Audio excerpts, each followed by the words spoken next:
Saya manggil Pak udah pantas dah. Bismillahirrahmanirrahim. Sebelum kita mulai, alangkah baiknya kita baca Asmaul Husna dulu ya. Bagi ibu-ibu yang sudah hafal, boleh dipersilakan untuk menghafalnya, insya Allah. Bagi yang belum, ya boleh baca Asmaul Husnanya. Bismillahirrahmanirrahim. Ya Allah, ya Rahman, ya Rahim, ya Malik, ya Qudus, ya Salam, ya Mu'min, ya Muhaimin, ya Aziz, ya Jabbar, ya Mutakabbir, ya Khaliq, ya Bari, ya Musawwir, ya Ghaffar, ya Qahhar, ya Wahhab, ya Razzaq, ya Fattah, ya Alim, ya Qabid, ya Basir, ya Khafid, ya Rafi', ya Mu'iz, ya Mudhir, ya Sami', ya Basir, ya Hakim, ya Adal, ya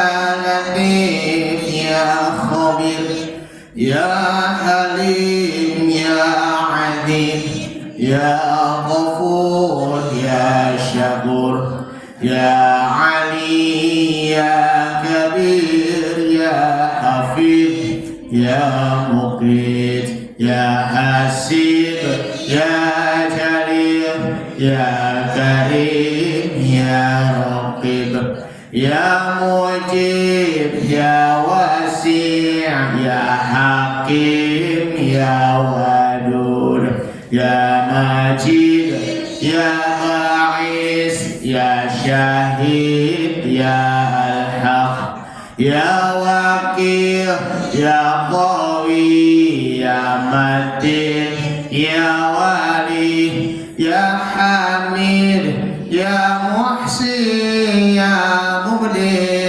ya Mu'id, ya Mumit, ya Muhyi, ya Hayyu, ya Qayyum, ya Wajid, ya Majid, ya Wahid, ya Ahad, ya Samad, ya Qadir, ya Muqtadir, ya Muqaddim, Muakhir, ya Awal, ya Akhir, ya Zahir, ya Batin, ya Wali, ya Muta'ali, ya Bar, ya Tawwab, ya Muntaqim, ya Afu, ya Ra'uf, ya Malikal Mulki, ya Dzal Jalali wal Ikram, ya Muqsit,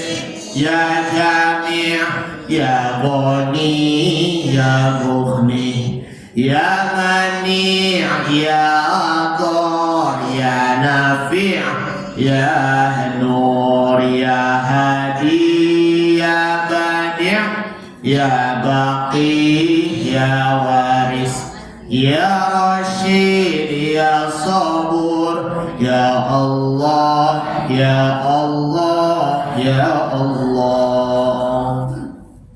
Assalamualaikum warahmatullahi wabarakatuh.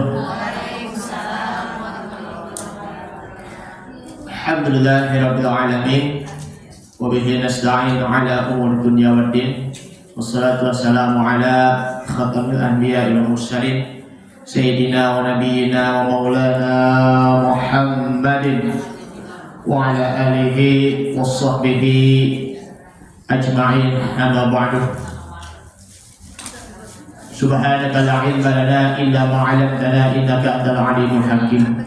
Wa la haula wa la quwwata illa billahil aliyyil azim. Rabbi shrah li sadri wa yassir li amri wa hlul 'uqdatam min lisani yafqahu qawli. Hadratul kiramah yang kami hormati, guru kita yang sudah memimpin baca Al-Quran, Ibu Ustazah Ina. Semoga Allah beri panjang umur, sehat selalu buat beliau, dan juga diberi kemudahan dalam urusan dunia dan akhirat. Alhamdulillah. Ibu Rubiati, apa kabar Bu, sehat ya? Alhamdulillah sudah hadir kembali bersama kita. Semoga sehat selalu, panjang umur, jaga kesehatannya Ibu ya. Mudah-mudahan Ibu selalu hadir di majelis taklim baik di Nur Aisyah maupun yang di lainnya ya Bu ya. Semoga dimudahkan dalam urusannya dunia dan akhirat. Amin ya rabbal alamin. Ibunda kita, Ibu Wasiman, Ibu Dewi Sumeksiana, Ibu Sumira Sirot, Ibu Sumira Srianto, Ibu Iwi Amilioyo, dan juga Ibu Parmi. Alhamdulillah masih ingat ya Ibu Parmi, beserta ibu-ibu lainnya yang tidak disebutkan satu persatu namanya, namun tidak mengurangi rasa hormat atau ta'zim saya. Alhamdulillah, apakah bisa kembali lagi bersama ibu-ibu sekian, sudah lewat 2 bulan karena kita sudah melewati bulan pendidikan bagi kita, Tarbiyatus Syahri, yaitu bulan suci Ramadan. Mudah-mudahan puasa Ramadan kita maupun puasa Syawal yang kita kerjakan diterima oleh Allah Subhanahu wa taala. Ya, semoga kita bisa kembali lagi di bulan suci Ramadan akan datang, bertemu lagi dan juga saling bersilaturahim, panjang umur dan sehat selalu untuk kita semuanya. Amin ya rabbal alamin. Salawat dan salam marilah kita haturkan kepada suri tauladan kita Nabi Muhammad sallallahu alaihi wasallam serta keluarganya, para sahabatnya, dan juga kepada para pengikut-pengikutnya.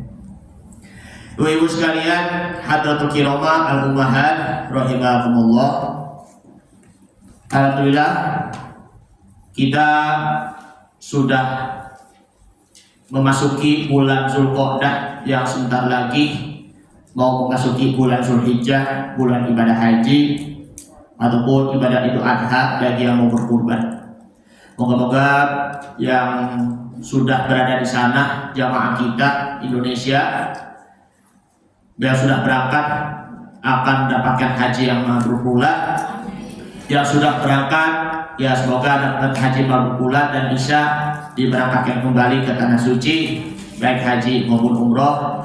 Dan semoga yang kurban, ya bagi yang berkurban nanti diterima kurbannya oleh Allah Subhanahu wa taala. Amin ya rabbal alamin. Al-Fakir di sini akan menyampaikan tema yang sangat menarik sekali ya, walaupun sudah berapa kali dibahas oleh para guru kita, para asatidz kita, para kiai kita, para masyayikh kita, yaitu adalah tips meraih hidayah. Ya kan? Tips meraih hidayah. Kenapa Al-Fakir mengambil tema di sini? Karena mungkin nama anak ibu maupun nama suami ibu ada yang juga namanya Hidayat, ya kan? Ada yang namanya Hidayat. Ya siapanya makanya itu Dayat gitu. Ada juga namanya Taufik Hidayah, ya kan? Ada namanya Taufik Hidayah. Ya, ada juga namanya Nur Hidayah, ya, ada juga nama Nur Hidayah. Tapi perlu ingat juga, setiap nama itu yang dinamakan adalah hidayah di situ adalah doa. Karena kalau dikasih nama yang bagus aja, nama Nur Hidayah, Taufik Hidayah, ataupun juga namanya Hidayah, Hidayatullah namanya kan kalau namanya laki-laki. Tapi mohon maaf banget, perbuatannya tidak sesuai dengan perilaku Islami, tidak sesuai dengan ketentuan Allah dan Rasulnya. Maka dari itu sebagai pembukaan, di sini Al-Fakir akan membagi ada tiga macam hidayah. Tiga macam hidayah di sini menurut para ulama mengatakan bahwa yang pertama yaitu adalah hidayatul gharizah. Hidayatul gharizah adalah hidayah yang menyangkut kepada naluri, atau bahasa ilmunya disebut adalah insting. Manusia pengen makan, binatang pengen makan juga. Kemudian kalau kita melihat persamaan, ya mereka ya binatang makan, manusia pun makan, hanya saja perbedaannya di situ adalah otaknya. Otak manusia berbeda juga dengan otaknya binatang. Bayi pun juga punya insting kan, bayi mau ngapain? Nenek kan? Karena tuh ya bayi itu ya pasti mau minum air susu. Karena kalau tidak mau minum air susu kan nanti ya pasti bayinya itu menangis kan, oe, oe, oe begitu. Karena setiap ibu beri air susu kepada bayi pasti di situ ada energinya kan. Makanya tuh ya bayi itu memang sudah mempunyai insting naluri ya butuh dengan air susu. Nah, manusia dan binatang perbedaan itu hanya dari otaknya saja.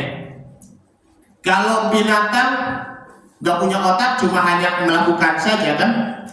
Tapi kalau manusia itu punya otak, ya kan, punya pikiran juga. Makanya misalnya begini, kita udah sering. Makanya kalau masak tuh pakai otak, gitu kan. Kalau belajar tuh pakai otak, gitu kan. Kalau diingetin sama gurunya gitu. Kalau belajar matematika pakai otak. Misalnya 4 tambah 4, 4 yang di otak, 4 yang di jari. 4, 5, 6, 7, 8, ya seperti itu. Nah, kalau kita tidak mempunyai naluri ya, kalau kita tidak mempunyai otak ya sebagai manusia, maka mohon maaf perilaku kita itu seperti binatang. Bahkan lebih hina dari binatang, sebagaimana di dalam surah Al-A'raf, surah yang ke-7 ayat 179. Walaqad dzara'na li jahannama katsiran minal jinni wal insi lahum qulubun la yafqahuna biha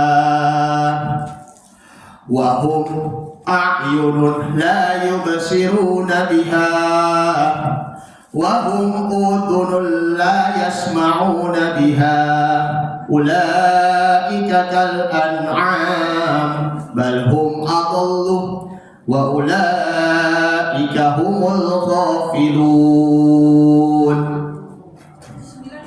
179 Al-A'raf ayat 179. Dan sesungguhnya kami telah sediakan pula neraka jahanam yang terisi dari jin dan manusia.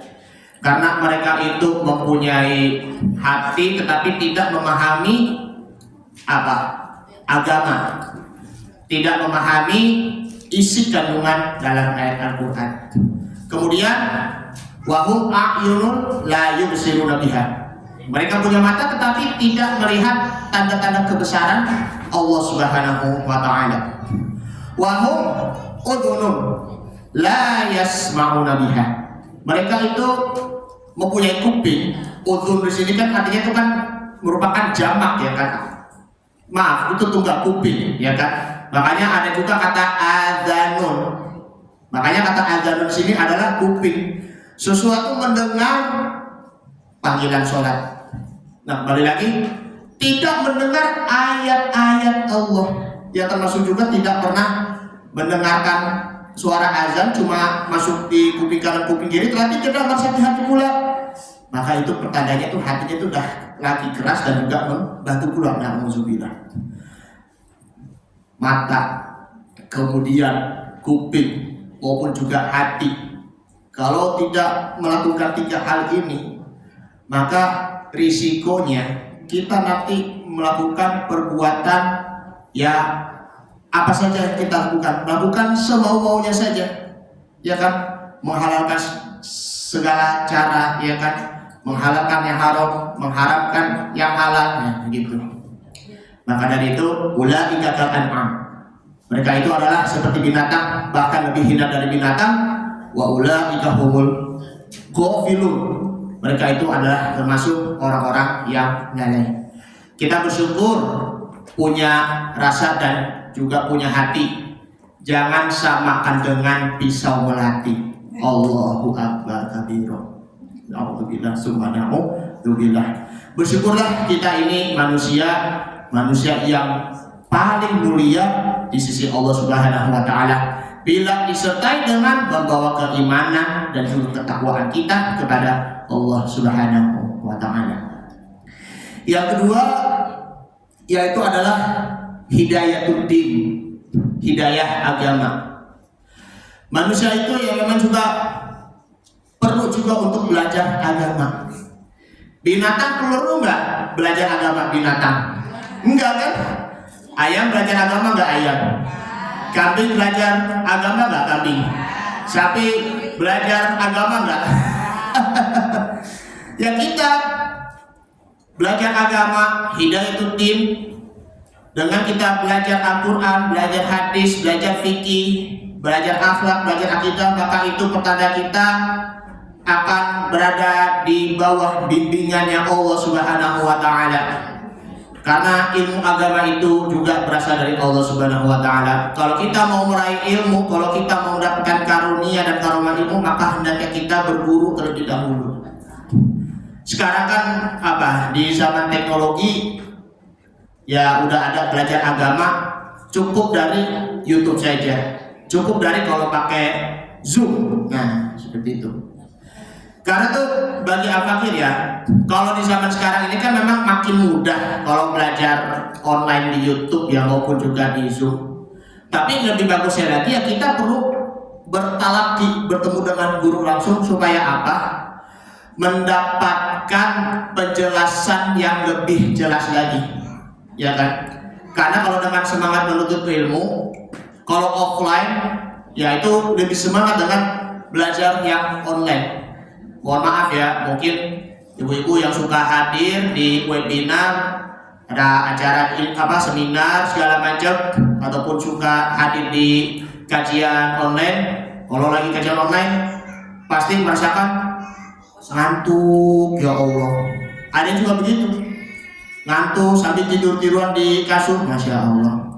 Itu tanda kekurangan keberkahan ilmu ya di situ ya. Memang sih kalau ada belajar online di situ ada sisi positif dan juga ada sisi negatifnya.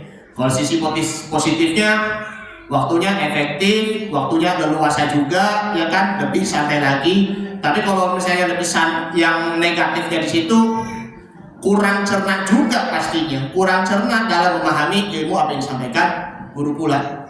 Maka lebih bagusnya ya sekali lagi bertemulah dengan guru, walaupun cuma hanya sekali maupun 2 kali, minta konsultasi, minta tanya, dan juga minta wejangan ataupun nasihat supaya berada di jalan yang hak, berada di jalan yang kebenaran. Gimana sih penjelasan yang halal, gimana sih penjelasan yang haram, gimana sih penjelasan yang syubhat, yang tidak jelas antara halal dengan yang haram. Itulah namanya hidayatul-din. Yang ketiga di situ adalah hidayat taufik. Hidayat taufik. Makanya sebelum kita lanjut ke hidayat taufik, apa perbedaannya antara hidayah dengan taufik? Nah, kita udah sering kan, kalau kata hidayah di situ artinya bimbingan ya ataupun petunjuk, ya kan? Kalau kata taufik itu lebih dari itu, dari kata hidayah. Diberi hidayah oleh Allah Subhanahu wa taala, lalu kita melaksanakan hidayahnya. Kalau kita sudah diberi hidayah tetapi tidak melaksanakannya, ya apa gunanya? Maka semakin mengamalkan taufiknya, maka semakin terbuka hati kita. Terbukanya hati kita akan merasakan ketakutan kita kepada Allah Subhanahu wa taala. Orang yang diberi taufik, orang yang diberi taufik, maka seakan-akan kita merendah diri, tawadu kan, rendah hati, merasa dirinya diawasi oleh Allah Subhanahu wa taala, merasa diri kita terhina, bahkan merasakan diri kita masih banyak berbuat dosanya. Makanya kekurangan-kekurangan yang kita miliki ya memang juga perlu kita introspeksi diri. Kalau kekurangan diri kita, maka perlunya kita berintrospeksi diri dan juga kita perbaiki kekurangan-kekurangan diri kita. Makanya dengan hidayah taufik, dengan bimbingan agama, maka insya Allah hati kita akan terbuka dan juga mudah mempelajari ilmu. Terlebihnya adalah ilmu agama. 3 hal ini itu bisa mendapatkan puncak hidayahnya, yaitu kita menaati kepada Allah dan Rasulnya. Ibu-ibu sekalian yang saya hormati, yang saya cintai, kalau di dalam kalau ibu-ibu yang punya bisnis ya kan, bisnis jualan atau punya bisnis dagangan, biasanya kan kalau bisnis jualan ataupun dagangan itu kan laris terus ya kan, terus juga harga pasar sahamnya misalnya kan naik terus ya kan usahanya. Tapi kok tiba-tiba kok menurun begitu, Masya Allah. Maka misalnya nih ibu-ibu ditanya begini, Bu, Ibu usahanya kok lagi menurun ya sekarang ya, biasanya naik gitu. Maka nanti ibu seakan-akan menjawab, ya memang ini biasanya kami berjalan yang mulus, naik, laris manis kan bisnisnya. Tapi ya ini karena memang kebaikan Allah Subhanahu wa Ta'ala, lalu juga Allah cabut nikmatku, maka itu hambaku adalah orang yang kurang bersyukur pula, ya kan? Kita kekurangan di sini adalah kurang bersyukur. Semoga Allah Subhanahu wa Ta'ala akan mengampuni dosa-dosaku dan beri pahalaku musibah. Makanya ya kalau bisnisnya misalnya lagi menurun ya kan, lagi nggak laris begitu, banyak ada orang yang menyalahkan orang lain, menyalahkan teman, menyalahkan suami. Pak, ini bisnisnya gimana Pak? Dagangannya gimana Pak? Belum ada yang beli Pak, gitu kan? Bisnis apa kayak mau jualan apa gitu, tapi kok belum ada satupun pelanggan yang beli, gitu kan? Biasanya yang kemarin-kemarin kita beli, tapi kok sekarang pada nggak ada gitu, pada nggak ada yang minat gitu. Itu pertanyaannya itu adalah kurang bersyukur kepada Allah Subhanahu wa Ta'ala. Ada di dalam surah Al-Mulk, surah yang ke-23. Surah yang ke-67 ayat 23. Qul huwallazi ansha'akum wa ja'ala lakumus sam'a wal absara wal af'idah qalilan ma tashkurun. Yang artinya yaitu katakanlah, Dialah yang menciptakan kamu dan menjadikan pendengaran, penglihatan dan hati nurani bagimu, tetapi sedikit sekali kamu bersyukur. Makanya kekurangan apa yang kita punya? Kekurangan apa yang kita miliki?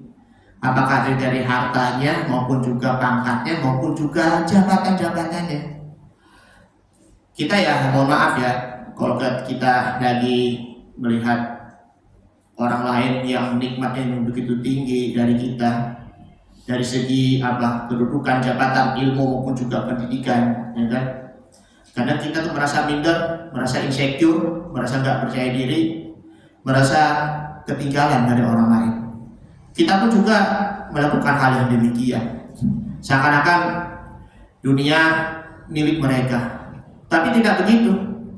Karena itu ya kita bersyukur atas hidup kita, bersyukur atas nikmat Allah yang berikan kepada kita.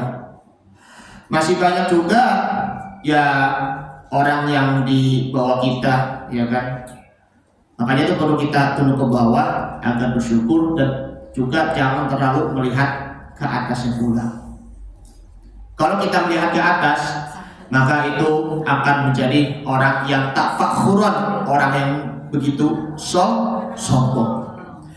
Imam Ibnu Jarir At-Tabari,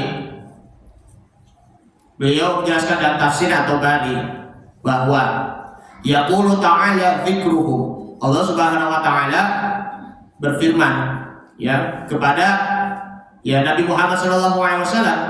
Ini pastinya hadis qudsi ya, hadis yang disabdakan oleh Nabi Muhammad SAW melalui Allah berfirman.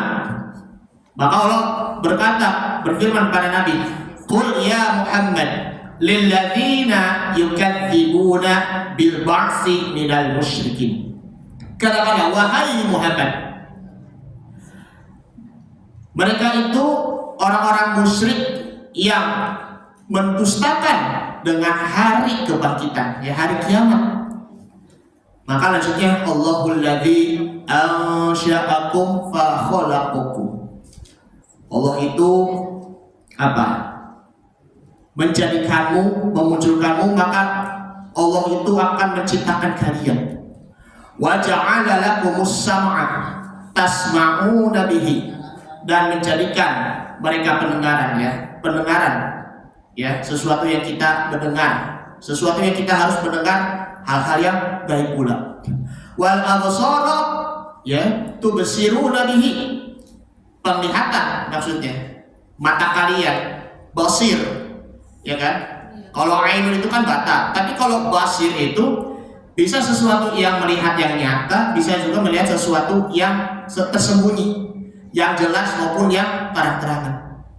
Wal afidah taqiluna biha, hati mereka supaya bisa memahami dan juga meresapi serta juga mengamalkan. Qalilam ma tashkurun, mereka sedikit sekali ya, kamu tuh sedikit sekali kamu bersyukur. Yaqulu qalilam ma tashkuruna rabbakum ala hadhihi ni'amil lati an'amaha 'alaikum. Kalian tidak bersyukur kepada Tuhan kalian atas nikmat ini. Masya Allah. Ini nikmat mana yang kalian dustakan? Fabi ayyi ala'i rabbikuma tukadziban. Kenikmatan yang hakiki di situ adalah kesehatan. Mau mencari kenikmatan mana? Mau mencari keluar, mau mencari healing, aduh rasanya pengen banget ya, pengen mau ke Bali. Aduh rasanya pengen banget mau ke Gunung Salak. Aduh pengen banget rasanya ke Gunung Krakatau misalnya. Nah, ke Korea ya, memang sekarang lagi dia kan ke Korea kan. Ya Allah. Jadi kenikmatan yang lebih mantap lagi selain kesehatan di sini adalah ini kajiannya ibu-ibu. Dengan hadir kajian di sini, dengan mempelajari ilmu agama, dengan mengaji, ini merupakan kenikmatan yang sebenarnya seperti ini. Ya Bu ya, mohon maaf dengan segala berat hati ya.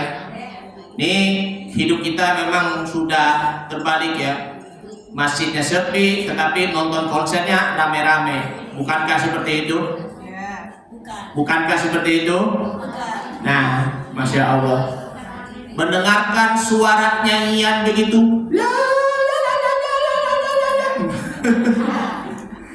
sampai suaranya saking bagusnya, yang penyanyi yang dari Amerika misalnya kagum begitu, tetapi kalau sama ustadznya, sama para habaibnya, kita tidak mendengarkannya, bahkan tidak juga memuliakan ulama begitu. Masya Allah. Oleh karenanya, bagaimanapun kondisi kita, cari kenikmatan yang bisa meningkatkan iman kita, takwa kita, serta menenangkan hati kita, mengobati hati kita, healing hati kita, yaitu adalah hadir di majelis taklim. Karena begini, contohnya ya, semasa hidupnya belum pernah hadir di majelis taklim di waktu muda, tetapi seiring dengan bertambahnya usia yang ke-40, karena usia 40 itu ya juga merupakan yang harus mengubah diri kita. Makanya ini Allah memberikan hidayah kepada kita, hidayah yang relatif. Berupa apa? Hadir di majelis taklim ya. Terus juga kalau bagi perempuan hidayahnya itu ya pengen juga berjilbab, bukan? Nah, setelah itu melaksanakannya, dia mantap niatnya untuk hadir di majelis taklim dan juga mantap niatnya untuk berhijab. Dengan berhijab ya juga menutup aurat-aurat perempuan supaya bisa menutupi aura aibnya perempuan dan juga tidak menimbulkan fitnah bagi perempuan seperti itu. Masya Allah, tabarakallah. Dulu ya ibu-ibu ya kalau waktu masih muda-muda dulu tahun 80-an 90-an kebanyakan ya bukan jilbab ya kan, tapi jarang sekali pakai jilbab ya. Tapi sekarang memang sudah tren sekali. Sudah tren pakai jilbab, ada yang model hijabnya juga, subhanallah. Tapi jangan sampai juga kalau memakai jilbabnya itu, tetapi masih ada juga lekuk tubuhnya di situ. Masih ada juga tampak juga auratnya kan di seluruh tubuh pula. Karena nanti bakal ditanya oleh Allah Subhanahu wa taala. Apalagi mohon maaf, ada dalam hadis Nabi SAW yang rambutnya kayak punuk unta, ya kan, walaupun dia pakai jilbab, maka itu khawatirnya itu juga akan masuk neraka pula. Karena kenapa demikian? Masuk neraka pada umumnya kebanyakan siapa? Perempuan, betul itu. Kalau laki-laki ya masih mending kan taat, tapi kalau perempuan, masya Allah. Maaf ya, ibu-ibu ya, nih saya lelaki bukan hanya menghakimi, tetapi hanya mengingatkan saja. Karena suatu saat kan kalau saya udah berumah tangga, sudah beristri nanti bakal seperti itu juga, Bu, ataupun saya, tutuplah dirimu dengan hijab, ya kan? Tutuplah aurat dari mana kepala sampai seluruh tubuh juga, menutupin dada pula di situ. Makanya tuh jangan pakai jilbab itu ya bukan karena sudah bersuami saja, tetapi kalau sudah bercerai lepas lagi. Ada yang begitu kan? Nah itu dia. Iya betul. Di kalangan artis ya seperti itu juga. Pakai jilbab udah punya suami tapi udah cerai dari suami malah ya lepas lagi. Itulah di situ ya petunjuk ataupun taufik yang harus kita yakuni supaya kita ingat ya bahwa kita ini sebagai muslimah, sebagai mukminat taat kepada suami, betul nggak? Taat kepada suami terus menjadi wanita yang soleha, karena ad-dunya'u mata'un wa mata'ud dunya mar'atus solihah. Itu kata Nabi SAW. Dunia ini adalah sebagai perhiasan. Sebaik-baik perhiasan dunia adalah wanita soleha, qanitatin ya. Karena ini memang sudah jamin, wanita yang sudah dijamin masuk surganya yaitu selalu menutup diri dan juga taat pada suami dan juga memberikan teladan bagi anak-anaknya menjadi anak yang soleh dan soleha. Bu, Bu, perlu kita renungkan ya Bu ya. Sebagaimana ada di dalam surah At-Tahrim, surah yang ke-66 ayat 10 dan juga ayat 11. Kalau ayat 10-nya begini, ada dua istri ya, yang satu istrinya dari Nabi Lut alaihi salam, yang satunya lagi istrinya Nabi Nuh alaihi salam. Mereka berdua itu adalah istrinya Nabi, baik istrinya dari Nabi Lut maupun istrinya dari Nabi Nuh alaihi salam. Buya Hamka menjelaskan dalam tafsirnya Al-Azhar bahwa Ibnu Abbas berkata, istri Nabi Nuh alaihi salam, beliau tidak mau ikut Nabi Nuh untuk naik kapal bahtera untuk menyelamatkan diri dari tsunami air bah, tetapi istri Nabi Nuh itu tidak mau. Bahkan dia kadang mencemooh Nabi Nuh alaihissalam bahwa Nabi Nuh itu ada tukang sihir. Nauzubillah. Nah, sedangkan yang istri Nabi Lut alaihi salam, beliau tidak mau mentaati Nabi Lut, tetapi bahkan tidak mau ikut Nabi Lut itu untuk mencegah kaumnya dari perbuatan LGBT. Itu perbuatan yang LGBT memang sudah ada di zaman kaum Nabi Lut alaihissalam. Lesbian, gay, ataupun si banci, ataupun yang homo. Naudzubillah. Makanya itu LGBT, transgender ya, yang T-nya ya, akan dibalas dengan LGBT pula. L, longsor. G, gempa. B, banjir. T, tsunami. Ya, makanya tuh akhirnya istri Nabi Lut alaihissalam sudah pasti masuk neraka. Begitu juga istri Nabi Nuh alaihissalam. Itulah terungkap dalam surah At-Tahrim ayat 10. Daraballahu masalan lilladzina kafaru imra'ata Nuhin wa imra'ata Lut kanata tahta 'abdaini min 'ibadina shalihaini fakhanatahuma falam yughniya 'anhuma min Allahi syai'an wa qila adkhulan nar ma'ad dakhilin. Artinya Allah membuat perumpamaan bagi orang-orang kafir, istri Nuh dan istri Lut. Keduanya berada di bawah pengawasan dua orang hamba yang soleh di antara hamba-hamba kami. Lalu kedua istri itu berkhianat kepada kedua suaminya. Berkhianat, hati-hati ya, jangan sampai berkhianat kepada suaminya. Belajar dari dua istrinya itu, istri Nabi Nuh maupun juga istri Nabi Lut alaihi salam.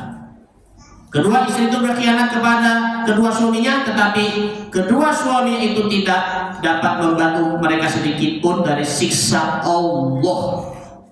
Gak ada satupun orang yang menolong ya mereka itu dari siksa Allah Subhanahu wa Ta'ala.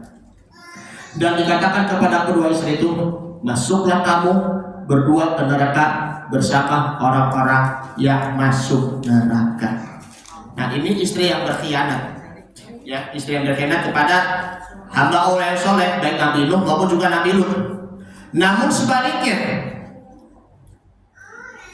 wanita pertama yang taat kepada Allah Subhanahu wa Ta'ala, pokoknya sebelum Khadijah, siapakah itu? Nah, siapa? Istri Firaun, namanya Siti siapa? Siti Asia. Siti Asia itu pernah dengar ya ceritanya ibu-ibu ya, ketika Nabi Musa alaihissalam dihanyutkan oleh ibunya waktu masih bayi, karena khawatirnya kan bayi Nabi Musa itu kan takut terbunuh. Lalu akhirnya dihanyutkan beliau ke Sungai Nil, sehingga akhirnya beliau Siti Asia menemukan bayi Nabi Musa itu. Setelah itu Siti Asia beliau membawanya, lalu kembali lagi ke istana, lalu kembali lagi juga berkata kepada Nabi Nuh alaihissalam, wahai raja, wahai suami, janganlah engkau biarkan bayi ini dibunuh. Anggap saja ini bayi Nabi Nuh ini anak kita. Ya kan? Anggap saja bayi ini tuh udah jadi anak kita nanti. Jadi tuh walaupun Siti Asia diombang-ambing oleh suaminya Fir'aun laknatullahi alaihi, tetapi iman Siti Asia itu masih tetap saja kuat, tidak juga tercampuri dengan kepercayaannya si Fir'aun, tetap teguh beriman kepada Allah dan juga tetap taat kepada Allah Subhanahu wa Ta'ala. Coba deh ibu-ibu, maaf ya, Kalau ibu-ibu berhadapan dengan suami yang yang jengkel, yang galak, pasti pernah ngalamin begitu kan? Misalnya begini, ibu kenapa sih ini itu mulu itu masalah begitu kan? Mau ngapain? Masak gituan gak ada gunanya lagi. Mau ngapain gunanya masak tempe tahu gitu? Gak usah, gitu kan? Makan yang mewah-mewah aja begitu, Pizza Hut kayak, burger kayak, segala macam. Makanya perasaan ibu ya pasti ya ada tersinggung juga di hati kan, tapi ya tetap sabar juga, ya tetap kuat juga. Biarlah Allah yang akan membalasnya supaya nanti hati suaminya itu terbuka, saling berpengertian dan juga saling menerima kekurangan dan kelebihan. Ini pun saya pun juga sama nanti seperti nanti ya, insya Allah nanti. Mohon doanya ya Bu Ibu ya, Masya Allah. Itulah Siti Asia ya, ada di lanjutannya ayat 11 ya. Bismillahirrahmanirrahim. Wa daraballahu mathalan lilladzina amanu imra'ata fir'aun idh qalat rabbi ibn li 'indaka baytan fil jannati wa najjini min fir'auna wa'malni wa najjini minal qaumiz zalimin. Dan Allah membuat perumpamaan bagi orang-orang yang beriman, istri Firaun, Siti Asia, ketika dia berkata, ya Tuhanku, bangunkanlah untukku sebuah rumah di sisimu dalam surga. Nah, karena kemegahan istana Firaun itu pasti akan runtuh juga. Lihat ke bawahnya aja, kaum Bani Israel ditindas-tindas sama rezim Firaun kan, miskin, kelaparan, sehingga Siti Asia itu pun juga mempunyai rasa iba juga, rasa sedih juga, diinjek-injek sama suaminya sendiri yang mengakui sebagai Tuhannya, ya Allah. Maka dari itu, ya Tuhanku, bangunkanlah untukku sebuah rumah di sisimu dalam surga. Surga nanti insya Allah rumahnya akan abadi, megah, dan juga ada keberkahannya, Masya Allah.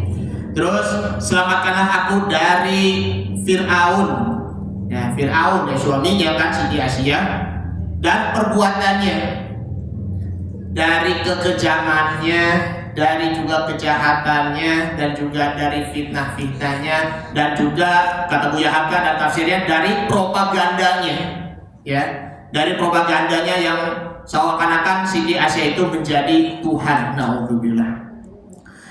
Dan perbuatannya, dan selamatkanlah aku dari kaum yang zalim.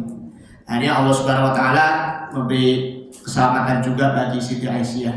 Bahkan juga akhir kisahnya Bu ya, mereka kaum Bani Israel ikut Nabi Musa alaihissalam dan selamat menyeberangi Sungai Nil, dan sehingga Fir'aun ketika berada di tengah laut, kalau nggak salah Laut Merah, mati, tenggelam dan mengenaskan. Makanya jangan merasa dirinya itu sombong di dalam hati, sombong dalam mempunyai harta maupun juga jiwa. Ada lagi kisahnya ibu-ibu ya, mengenai tentang harta. Kalau yang ini tadi mengenai tentang kekuasaan dan juga maupun juga kesombongan. Ini tentang harta. Ada dua, yang satunya berada di jalan Allah, yang satunya lagi berada di jalannya setan. Yang satunya di kutub utara, yang satunya di kutub selatan. Siapa itu mereka berdua? Mereka itu adalah Eng. Ada yang tahu Bu siapa? Bukan. Korun, betul. Itu yang buruknya. Yang satunya lagi yang taatnya siapa? Selain Korun, Nabi Sulaiman. Nabi Sulaiman alaihissalam. Buka surah An-Naml, surah yang ke-27 ayat 40. Ya. Surah An-Naml surah yang ke-27 ayat 40. Ya. Bismillahirrahmanirrahim. Kita baca bersama-sama ya ibu-ibu ya. Ya.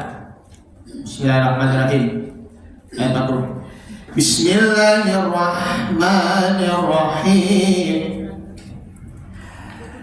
Qala alladhi 'indahu 'ilmun minal kitabi ana atika bihi qabla an yartadda ilayka tarfuk falamma ra'ahu mustaqirran 'indahu qala hadha min fadli rabbi liyabluwani aashkuru am akfur wa ma syakara fa innama yashkuru li nafsihi wa ma kafara fa inna rabbi ghaniyyun karim. Artinya seseorang yang mempunyai ilmu dari kitab berkata, aku akan membawa singgasana itu. Singgasana itu berada di atasnya langit ya, atau sebutnya arsy ya. Itu kepadamu sebelum matamu berkedip. Berkedip kayak gini kan, bukan hanya berkedip sebelah, ting ting ting, ya kan? Nah, maka demi dia mah ya. Baik. Melihat apa? Sebelum matamu berkedip, maka ketika dia Sulaiman melihat singgasana itu terletak di hadapannya, dia pun berkata, ini termasuk karunia Tuhanku. Makanya kita udah sering berkata, alhamdulillah, hadza min fadli rabbi. Ini merupakan karunia Tuhanku, ya kan? Apa kabar? Alhamdulillah, hadza min fadli rabbi. Ini karunia Tuhanku. Untuk mengujiku, ya, untuk mengujiku apa? Apakah aku bersyukur? Apakah aku mengingkarinya? Kita kalau sudah punya harta, kita akan diuji nanti. Apakah aku bersyukur? Apakah aku mengkufuri ataupun mengingkarinya? Allah memberikan hidayah berupa harta kepada kita, itu kan hidayah relatif, masih hidayah sementara. Tapi kalau kita gunakan untuk apa? Bersedekah, untuk juga berinfak, untuk juga berzakat, maka itu akan mendapatkan hidayah yang hakiki pula. Nah, Allah Subhanahu wa taala memberikan apa? Jodoh, ya, suami yang soleh. Itu hidayah yang relatif. Bagaimana caranya menjadi suami yang soleh supaya istri mengajari suaminya menjadi taat? Maka hendaknya suami menjadi teladan bagi istrinya dan juga bagi anak-anaknya. Harus mendidik dengan cara yang baik. Itu namanya hidayah yang hakiki. Masya Allah. Lanjutnya, barang siapa bersyukur, wa man syakar baik. Wa man syakara fa innama yashkuru li nafsihi. Barang siapa bersyukur, maka sesungguhnya dia bersyukur untuk kebaikan dirinya sendiri. Masya Allah. Makanya tuh kita bersyukur masih kita gunakan untuk harta, untuk sedekah, berzakat, maupun juga untuk berinfak. Masya Allah.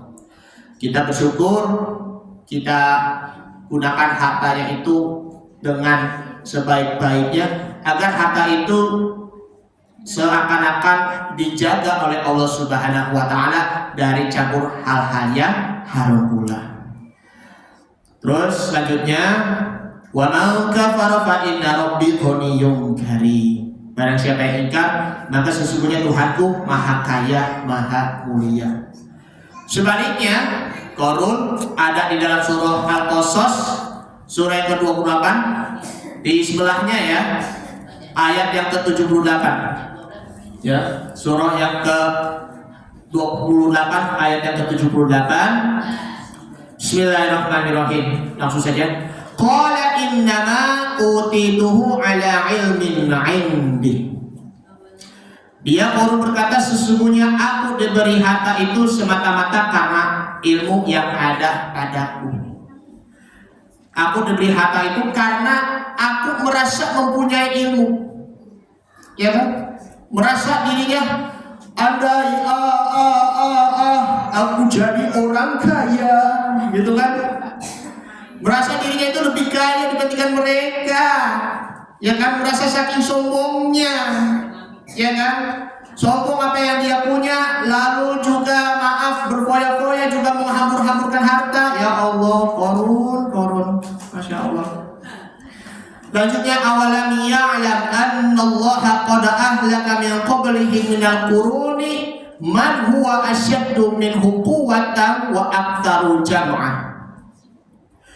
Tidakkah dia tahu bahwa Allah telah membinasakan umat-umat sebelumnya yang lebih kuat daripadanya, lebih banyak mengumpulkan harta, masya Allah. Wala yus'alu an dzunubihimul mujrimun, dan orang-orang yang berdosa itu tidak perlu ditanya tentang dosa-dosa mereka, karena saking sombongnya maka Allah Ta'ala benamkan Korun ke dalam bumi beserta juga harta-hartanya. Tidak ada satupun yang menolong Korun. Akhirnya Korun masuk neraka. Na'udzubillah, na'udzubillah. Bu, Bu, ini ya, supaya kita menjadi orang yang diberi taufik, maka kita akan menjadi orang yang pandai bersyukur. Semakin kita pandai bersyukur, maka semakin kita mengalami ketakutan kepada Allah Subhanahu wa Ta'ala. Kita merasa begini, saya takut harta punya saya digunakan hanya untuk mubazir, ya kan, berhambur-hamburan. Saya takut harta itu berada di jalan yang haram. Saya takut harta itu tidak pernah disedekahkan kepada orang yang lebih membutuhkan. Makanya Nabi Muhammad SAW, beliau adalah orang yang dermawan. Bahkan ketika di bulan suci Ramadan, beliau lebih dermawan lagi. Lalu juga para sahabat, baik itu Abu Bakar Siddiq, Umar bin Khattab, kemudian Utsman bin Affan, lalu juga Abdurrahman bin Auf, seorang sahabat yang kaya, sang saudagar. Mereka bekerja bukan hanya untuk diri sendiri maupun juga keluarganya, tapi juga bekerja mencari nafkah untuk kepada umat-umat yang lebih membutuhkan, orang fakir ke orang miskin, yatim du'afa dan lain sebagainya, dan lain sebagainya. Nah, disinilah ada 5 orang mukmin mengalami 6 macam ketakutan, supaya kalau kita semakin takut kepada Allah, maka kita akan semakin tunduk. Semakin kita bersyukur kepada Allah, maka kita tidak perlu mikirin apa-apa, tidak perlu ngomong apa-apa. Cukuplah Allah yang Maha Tahu, asalkan kita jalani hidup aja dengan tulus dan ikhlas. Nih ya Bu ya. Bismillahirrahmanirrahim. Dalam kitab Nasrul Ibad karangan dari Syekh Nawawi Al-Baghdadi bahwa qala Utsmanu radhiyallahu anhu. Utsman bin Affan, sahabat Nabi sallallahu alaihi wasallam, khulafaur rasyidin, pemimpin yang ketiga setelah Umar dan Abu Bakar, bahwa innal mu'mina fi sittati asya'a minal khauf. Sesungguhnya orang mukmin itu menghadapi 6 macam ketakutan. Ahaduhuma, yang pertama, yaitu ayyakhafu min qibalillahi ayyakhudha minhul iman. Takut kepada Allah, jangan-jangan tercabut imannya. Allahu Rabbi. Jangan sampai kita luntur iman kita. Nasi sudah menjadi bubur, jangan sampai iman dan takwa kita luntur. Luntur kan lama-lama akan menjadi hancur pula. Yang kedua, yaitu wasani ayyakhafu min kibalil hafazati ayyatuhu alaihi ma yuftadihu bihi yaumal qiyamah. takut kepada para malaikat penjaga. Maksudnya apa? Ayatibina li'amalil ibad. Malaikat katibin yang pencatat amal. Sudah tahu kan? Dua malaikat pencatat amal siapakah itu? Raqib dan Atid.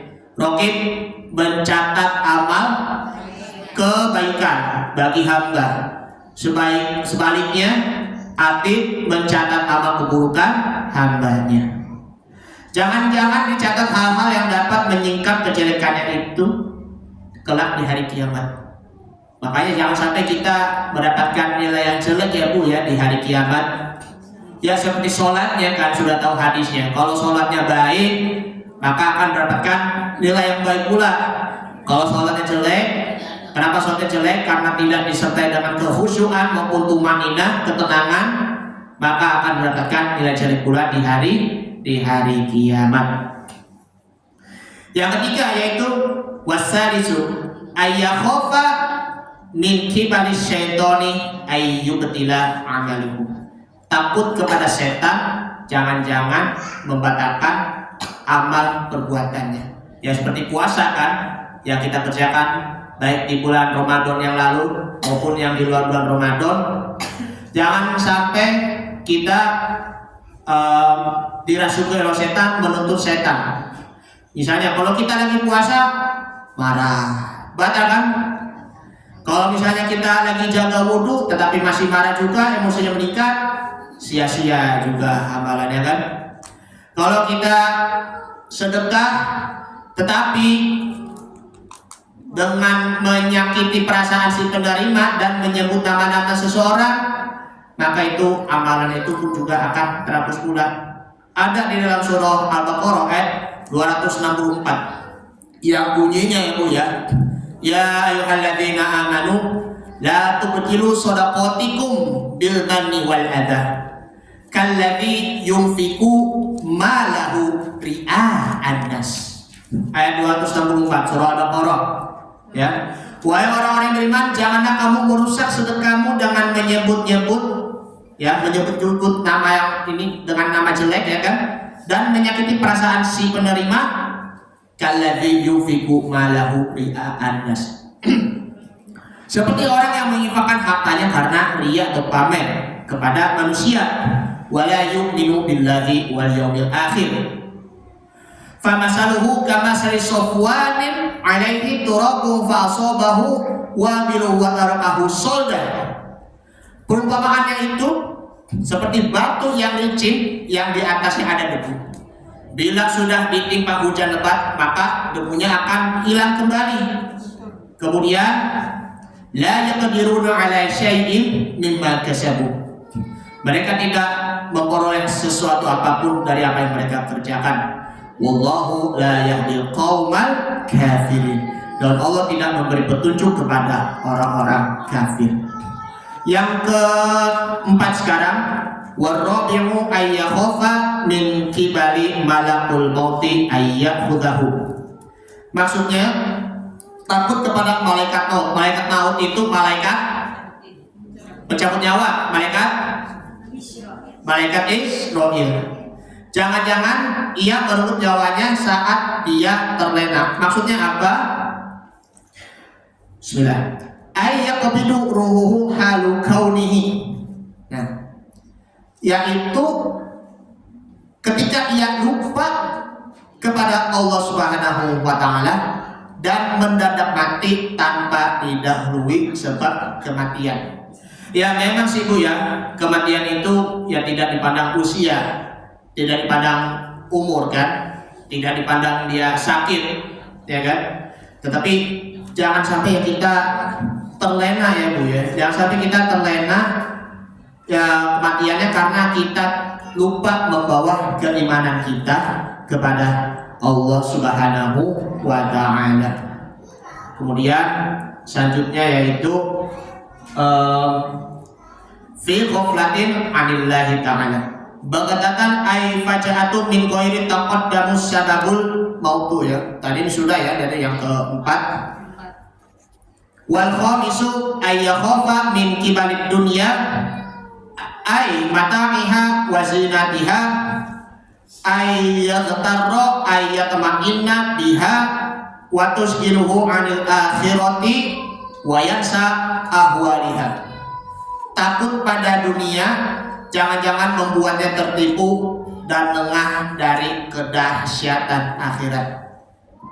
Dunia memang keras kan, tapi akhirat itu lebih keras lagi. Itu bagi orang-orang yang maksiat. Tapi bisa juga dunia itu ya sebagai surga, seperti surga kan, ya seperti baiti jannati, rumahku ada surgaku. Itu bagi orang yang beriman, orang yang taat kepada Allah, bahkan di surga akan mendapatkan keindahan yang lebih indah nanti, ya di surga nanti insya Allah. Kemudian yang keenam, wasadisu ayyakhofa min kibali ahli wal ayali wahu mayyamunahu ayyastaqilla bihim fayasqilunahu an dzikrillahi ta'ala wa an ta'atihi. Takut kepada keluarga, serumah dan para famili, sanak saudara. Jangan mempunyai sibuk sehingga lengah dari mengingat Allah, yaitu ketaatan.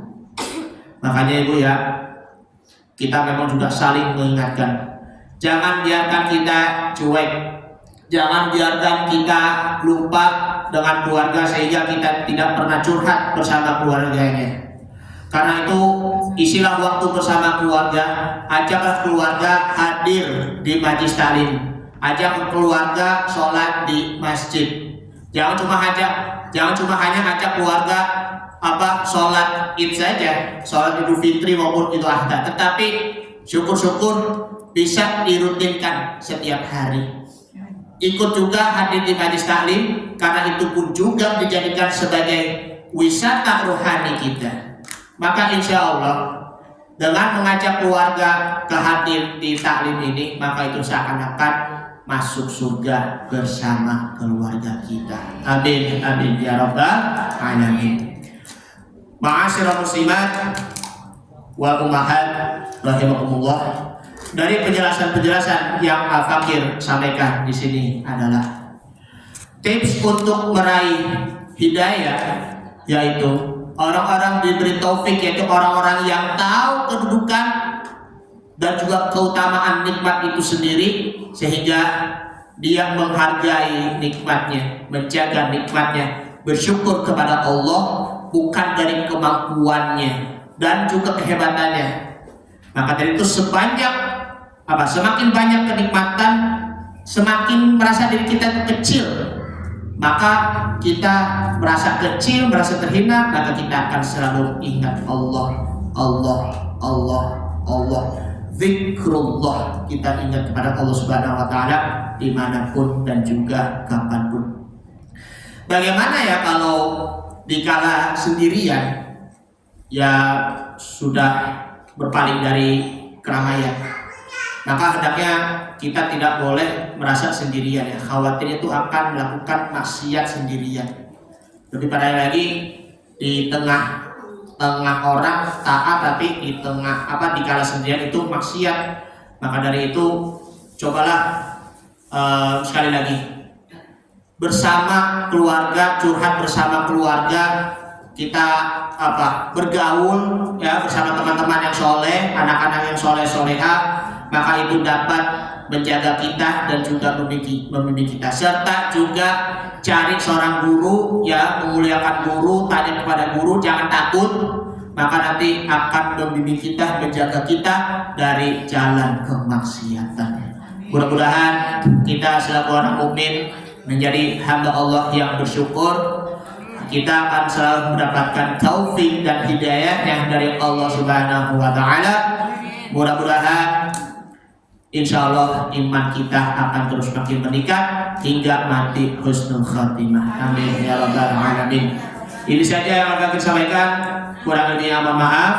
Karena itu mumpung ini ya bulan haji ya, mari sama-sama kita mengucap kalimat talbiyah. Semoga Allah Subhanahu wa Ta'ala akan memanggil kita menuju ke Baitullah, baik yang sudah pernah maupun yang belum pernah. Amin ya rabbal alamin. Labbaik Allahumma labbaik.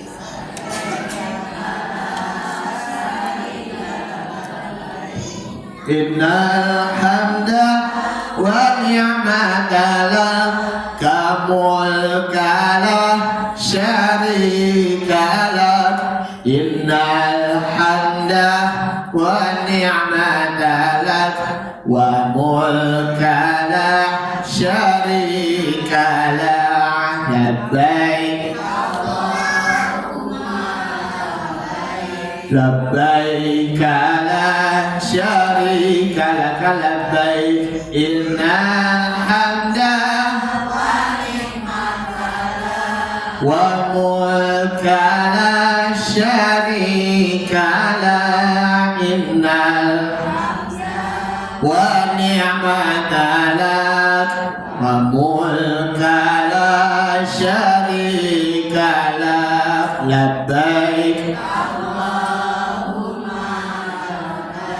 لبيك لا شريك لك لبيك إن الحمد ونعمة لك ملك لا شريك لك إن الحمد ونعمة لك ملك لا شريك لك الفاتحة. أعوذ بالله من الشيطان الرجيم. بسم الله الرحمن الرحيم. الحمد لله رب العالمين الرحمن الرحيم مالك يوم الدين إياك نعبد وإياك نستعين اهدنا الصراط المستقيم صراط الذين أنعمت عليهم غير المغضوب عليهم ولا الضالين. بسم الله الرحمن الرحيم. الحمد لله رب العالمين حمدا كثيرا طيبا مباركا فيه حمدا يافي نعمه ويكافئ مزيدا يا ربنا لك الحمد ولك الملك ولك الشكر كما ينبغي لجلال وجهك الكريم وعظيم سلطانك. اللهم صل على سيدنا محمد اللهم صل عليه وسلم. اللهم بلغ مرادنا إلى بيت الحرام وبلغ مرادنا إلى طواف يا الله وبلغ مرادنا إلى الوقوف وبلغ مرادنا إلى الكعبة وبلغ مرادنا إلى زيارة القبور رسول الله صلى الله عليه وسلم مرة بعد مرة. Ya Allah, sampaikanlah keinginan kami untuk pergi haji ke Baitul Haram, pergi melihat Ka'bah, pergi untuk melakukan wukuf dan pergi ziarah ke makam Rasulullah SAW, baik sekali-kali maupun yang berkali-kali, baik yang sudah pernah maupun yang belum pernah, baik yang sudah berangkat maupun yang belum berangkat ya Allah. Allahumma la sahla illa ma ja'altahu sahla wa anta taj'ala hazna idza syi'ta sahla. Rabbana ighfir lana wa li ikhwanina alladzina sabaquna bil iman wa la taj'al fi qulubina ghillan lil ladzina amanu. Rabbana innaka ra'ufur rahim. Rabbana atina fid dunya hasanah wa fil akhirati hasanah wa qina adzabannar. Sallallahu alaihi wasallam Muhammadin wa ala alihi wa sahbihi wa sallam tasliman katsira. Walhamdulillahi rabbil alamin. Pergi ke masjid ada kubahnya. Mari kita pergi haji atau umroh bertemu dengan Ka'bah. Amin ya rabbal alamin. Sadaqallahu wa iyyakum ajma'in. Mohon maaf kalau ada kata-kata yang salah dari saya, ada kata-kata yang kurang pantas dari saya. Diluangkan minta maaf yang sebesar-besarnya. Semoga bermanfaat. Barakallahu fikum jami'an. Wassalamualaikum warahmatullahi wabarakatuh.